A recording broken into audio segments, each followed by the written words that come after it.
स्वागत है हमारे यूट्यूब चैनल शिशु एजुकेशन पावर पर। यूपी बोर्ड क्लास 10 के स्टूडेंट ध्यान दें। ये पांच एमसीक्यूज पिछले कई सालों से पेपर में घूम रहे हैं। अगर आपने ये पांच समझ लिए तो 5 नंबर पक्के हैं। लेकिन वीडियो के बीच में मैं एक ट्रिकी क्वेश्चन पूछूंगा जो 80% बच्चे गलत करते हैं, तो वीडियो अंत तक जरूर देखना। पहला सवाल आसान लग रहा है लेकिन बच्चे यही नहीं करते हैं। पहला क्वेश्चन से find out the prime factorization of 156। संख्या 156 का अभाज्य गुणनखंड होगा। तो बच्चों सबसे पहले हम 156 का गुणनखंड यानी फैक्टर करते हैं। तो 156 को बेटा हम 2 से डिवाइड करेंगे। तो 2 7 14, 2 8 16, 2 3 6, 2 9 18। अब ये 3 से डिवाइड होगा। 3 1 3, 3 3 9। अब ये 13 से डिवाइड होगा। 13 1 13। अब बेटा यहाँ पे 2 2 बार आया है यानी 2 की पावर 2 इंटू 3 इंटू 13। अब इसमें से हमारा कौन सा ऑप्शन होगा?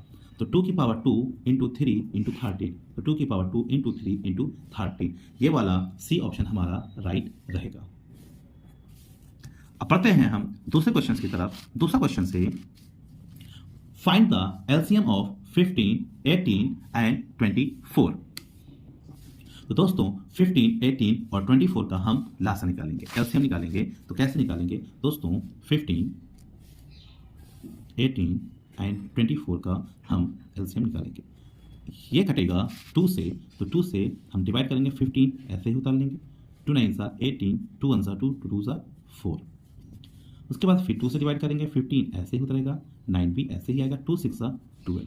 एक बार हम इसको 2 से फिर डिवाइड करेंगे। 15 ऐसे ही रहेगा। 9 ऐसे ही रहेगा। 2 3 6। अब इसको हम 3 से डिवाइड करेंगे। तो 3 5 15, 3 3 9 और 3 1 3। एक बार हम इसको फिर से 3 से डिवाइड करेंगे। 5 ऐसे उतार लेंगे। 3 1 3 और 1। अब दोस्तों इसको हम 5 से डिवाइड करेंगे। 5 1 5 1 1। अब इनको हम कर लेंगे मल्टीप्लाई। 5 3 15, 15 2 13, 3 2 6, 6 2 12। तो 12 3 36। एक 0 है, एक 0 लगा लेंगे, यानी कि हमारा ऑप्शन डी राइट रहेगा। 360।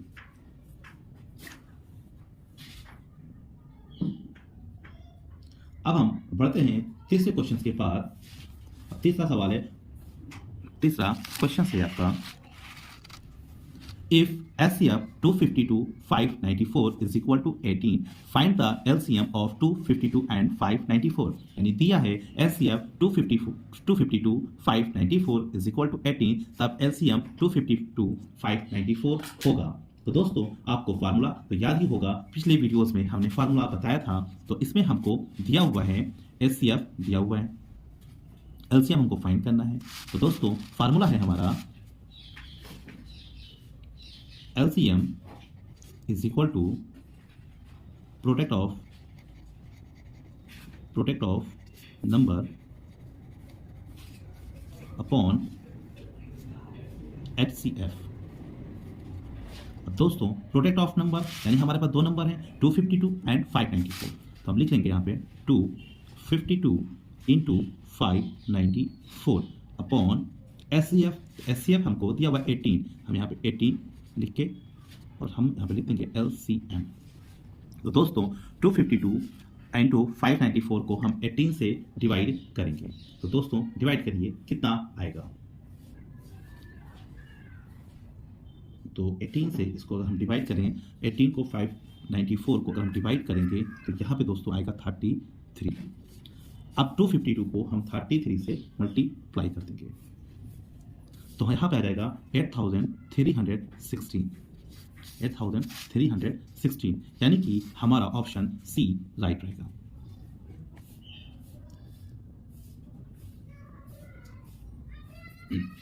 जो बच्चे फार्मूला याद रखते हैं वही टॉपर बनते हैं। अब चलते हैं हम क्वेश्चन नंबर 4 के पास।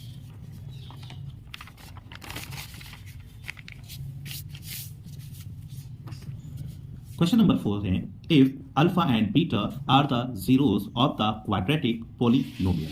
यानी यदि बहुपद x square minus 4x plus 1 के शून्यंक अल्फा बीटा हो तो अल्फा इंटू बीटा का मान ज्ञात करेंगे। तो दोस्तों हमें दिया हुआ है x square minus 4x plus 1। अब साथियों इसका हम कंपैरिजन करेंगे x square plus B x plus C से।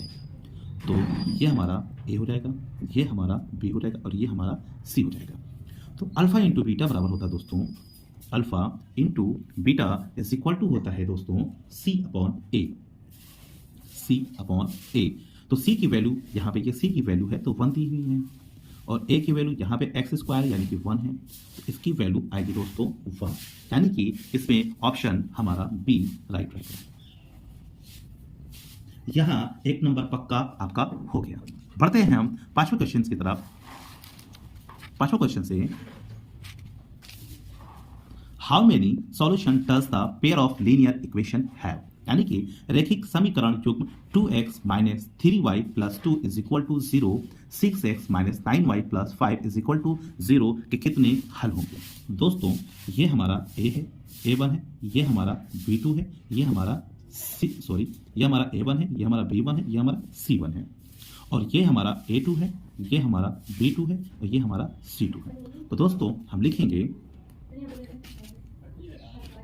a1 upon a2 is equal to, तो a1 हमारा कितना है, a1 हमारा 2 है, यहाँ 2 लिखेंगे, a2 हमारा 6 है, यहाँ पे 6 लिखेंगे। इनको हम थोड़ा कर लेंगे, 2 1 2 और 2 3 6 यानी कि 1/3 आया। इसी तरह हम लिखेंगे b1 अपॉन b2, तो b1 हमारा -3 है, -3 अपॉन b2, यहाँ पे b2 है, -9 दिया हुआ है तो -9 लिखेंगे। इससे माइनस माइनस कट जाएगा, 3 1 3 और 3 3 9 जो हो गया। अब इसी तरीके से दोस्तों हम c1 अपॉन c2 भी निकाल लेंगे।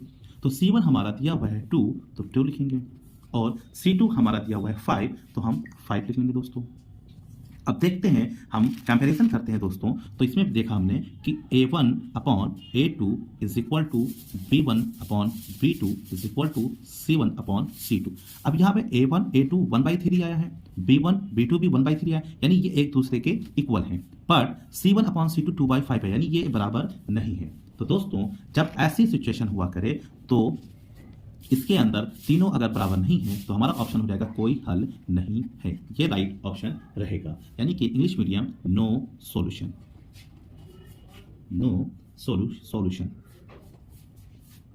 यहां 80% बच्चे इनफिनाइट मैनी लगा देते हैं, यही गलती करते हैं। तो दोस्तों ये गलती मत करिएगा। अगर आपने 5 में से 5 सही किए हैं तो कमेंट में लिखो 5/5। अगर 3 या 4 आए हैं तो दोबारा रिवाइज करो। ऐसे ही यूपी बोर्ड के इंपॉर्टेंट एमसीक्यूज रोज चाहिए तो चैनल जिशु एजुकेशन पावर को अभी सब्सक्राइब करो। नेक्स्ट वीडियो में मैं 5 और डेंजरस एमसीक्यूज लेकर आऊंगा। तब तक के लिए धन्यवाद।